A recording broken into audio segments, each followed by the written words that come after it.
Hey YouTube, easy as pie here again with the Kawasaki 440. Today I'll be showing you how to replace your flywheel. So you want to replace it. There's a few things you'll need to start off. A 12 millimeter socket, socket wrench, or maybe even an open end wrench if you want, a spade screwdriver, and probably most importantly you'll need a flywheel puller.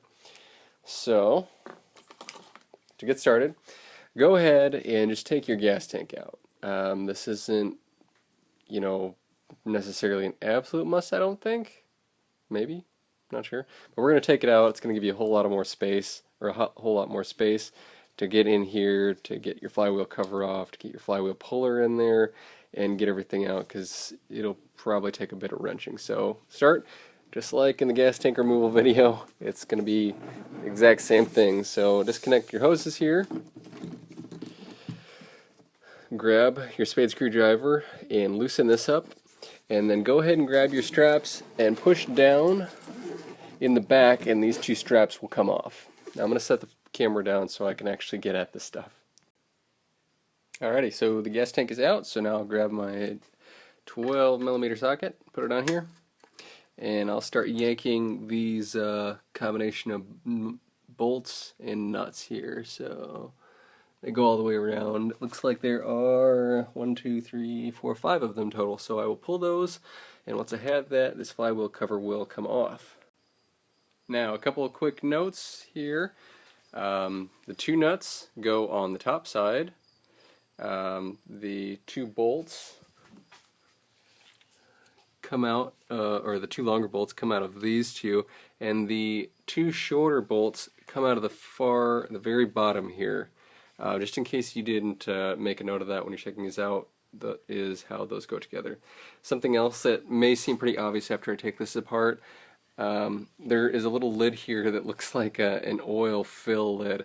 No oil goes in this. Do not put oil in this. This is supposed to stay dry in here. This is where your stator and flywheel are. They don't need oil to work. In fact, they'll break if you put oil in here. So if there's oil in here, get it out of there, dry it out, clean it up. You may find these also helpful, a 13/16 inch socket wrench for your spark plugs, or a spark plug, a chisel to get at a metal band or a metal clip that's involved, and a 1 1/6 inch open end wrench to take the nut off the end of your flywheel. And now that all of the bolts and nuts are off, we can go ahead and take one off. Much easier than I thought it would be. So take a quick look in here. Looks pretty clean. I don't see metal shavings or anything, so that's good. We'll set that down for a moment.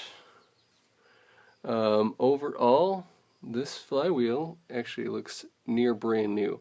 Now, the only reason I'm changing it is because I had one machine down, and it is a lightweight flywheel now, so that'll take about a pound off the total 5.5-ish pounds, I think is what the stock weight is. So anyhow, you're going to start by going ahead and loosening this nut here, and we will get going from there. Now, make sure when you pull this flywheel cover that you save the gasket. You'll actually see it's actually kind of hard to pull out here, but when you pull this off, you might find that this gasket will come out. So just make sure, grab it right away, put it back in here, and put it somewhere safe so it doesn't get crimped or broken or anything like that. Now you'll see there are a couple tabs, kind of hard to focus on, but there are two tabs here. You want to go ahead, grab your chisel, and just pry these up so you can go ahead and get your socket on there. Now grab your 1 1/16 inch open end wrench here and attach it to that nut. Now there's a couple different ways you could do this. You could find a way to hold on to the clutch. Alternatively, instead of holding the drive shaft, there's also a hole that you'll find in your drive shaft on the bottom side, and you can stick a bit of steel through that and prop it up against the hull as long as you're not putting too much pressure in it. You don't want to put a hole in your hull. One other trick I've seen is taking one of your spark plugs out, passing a bit of heavy rope down into the cylinder, and as you rotate this and it comes to top dead center, it will actually stop itself. So use one of these methods, whichever you see fit, to get that nut off. And once you've got that nut free, go ahead and get your flywheel puller tool and thread the bolts through each of the holes until you've got it on there nearly all the way. Try not to go all the way through and strike the stator or anything in there. And then what you're going to do is you're going to start to tighten this bolt right here, and eventually it's going to put pressure on the shaft in the center, and it's going to pull the entire flywheel off. Now you may find you'll need to strike this with a rubber mallet of some sort a couple times, maybe to break it free, but eventually this will come off. So once you've got this off, go ahead, grab your new flywheel, slide it on in the exact reverse order, and put everything back together. So now that your nut's back on, also push back down the metal clips here as well. Now we'll grab our flywheel cover here. And kind of wiggle it on here. And this lid will go on a lot easier if you just leave these bolts on beforehand and then put the lid on.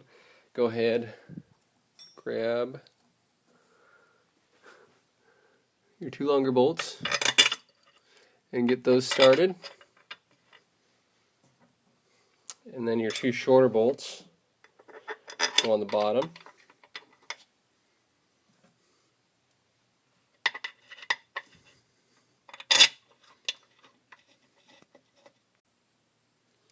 And don't forget to put your nuts on the two ends, and then go ahead and start tightening all these down. And at this point all you need to do is throw your gas tank back in. I think that's a pretty easy process, so I'll just leave you at this point. I hope this has been helpful. If you're interested in more videos about these Kawasaki 440s, 550s, 300 SX, you know, whatever, check out some of my other videos. I try and put what I can out there, and if there's something you want to see, post it. I'll try and do it. Thanks for watching.